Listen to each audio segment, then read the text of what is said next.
He declared his availability to serve as ANC President. Phosa was endorsed by at least 7 branches in Khayelitsha in his bid to lead the party. A man on a mission to rescue the ANC from what he calls a crisis and a scandalous leadership. He says he's available for nomination at the ANC's elective conference in December. If you are asking me to whether or not I'm prepared to stand as a candidate for presidency of the ANC at the end of this year, if that is the question coming from you as the people of South Africa, sitting in this hall, I'm saying to you, yebo. Phosa also decried what he calls a drama unfolding in the country, citing the Gupta emails as just as an example of things that need to be probed, and he supports calls for President Jacob Zuma to step down. We say this man called the president is misbehaving. Get rid of him. No, they don't. Why? Because bong about bong. They eat together. President Zuma and the so-called Premier League were also not spared criticism, suggesting they should be charged for corruption if they are involved in corruption.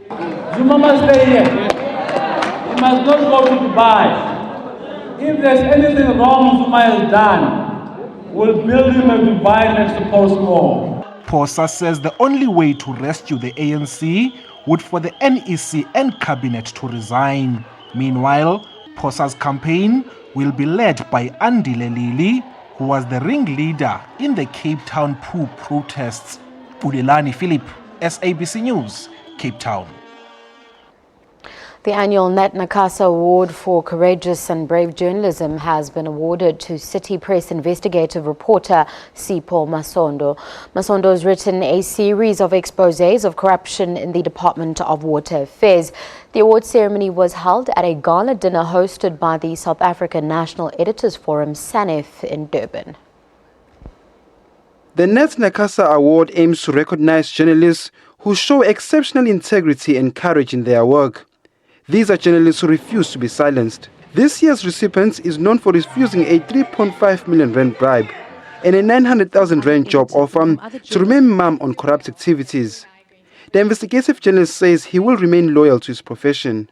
Being an investigative journalist is not an easy thing. I mean, you get death threats, you get offered bribes. I mean, I get offered bribes almost every month. I mean, and I've gotten used to meeting people and getting offers of bribes. But yeah, it's just I want to be true to the profession. So I'm not going to take bribes, and then I just keep doing my work. There is also growing concern over fake news. We have seen in other parts of the world where fake news peddlers have tried to influence voters towards elections, and that's why we're saying it's not only an attack on the integrity and credibility of journalism, but it is an attack on our democracy. The event was used to honor veteran journalist and current deputy chair of the SABC's interim board, Prof. Matata Tsedu. The profession, as Matata was saying, is under siege, not only from your kind of normal